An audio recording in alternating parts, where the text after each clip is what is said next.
Let's talk about your second camp where you guys were indeed looking for some better help. It comes out in the Observer May 18th, 1998.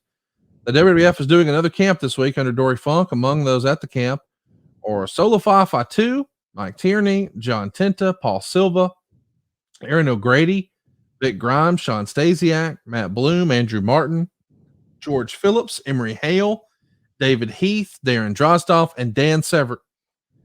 Of course, we know a lot of these names jump off the page. Fatu, we know, is going to become Rikishi. He'd been around before, but he's here for a fresh coat of paint. John Tenta, of course, same story. The former Earthquake used to headline with Hulk Hogan, but maybe let's see if we can't get him in some different shape here, get him TV ready under a different presentation. We know it works out. He joins the oddities. Aaron O'Grady, of course, is going to become Crash Holly. Vic Grimes would find a little bit of fame for himself in ECW, falling off a balcony with New Jack. Andrew Martin is going to become Test and have quite a little run. Emery Hale was a name I didn't know right away. Turns out that's the Wall over in WCW, but here he was in 1998. And David Heath, we know, is going to go on to be Gangrel, and, well, the rest is history. But, man, this is quite a class. Again, you're batting 1,000 so far. What's the number one trait? You've told us before when you're running talent relations, reliability is number one. Right. When it comes to training a new talent, just an athlete who's not necessarily a veteran in the pro wrestling game, are you looking for somebody who's coachable, or what's the primary attribute you're looking for? Well, you mentioned the reliability, and that's number one. Yes. We want you to practice to start at 8 o'clock in the ring. You don't show up at 5 minutes to 8. Common sense things, teaching people to be better businessmen. But you can notice this class had a lot of size to it, and I think that's what came from Vince. He liked some of the guys that we had in that first camp. How could you not like Edge, and et cetera, that went on to become great, truly great. But we got some bigger guys in that second class.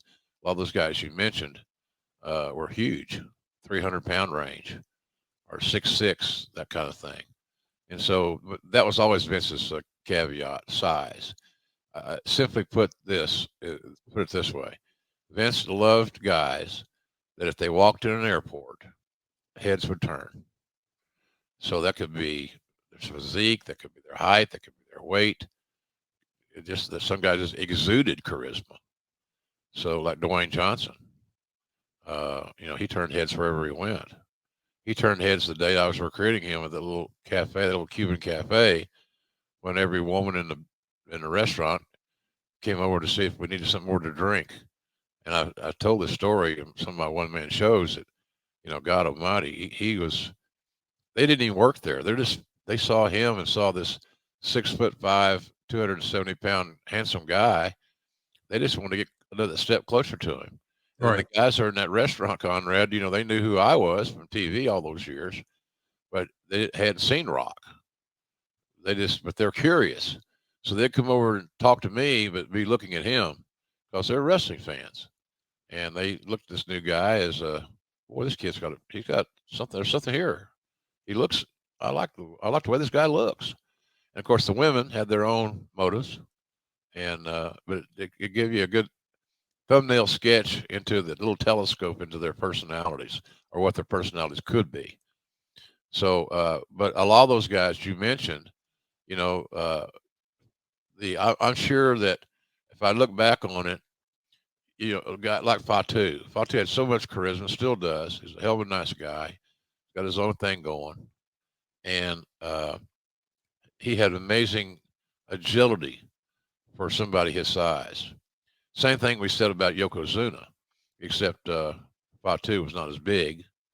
He didn't get in the 600-pound dilemma.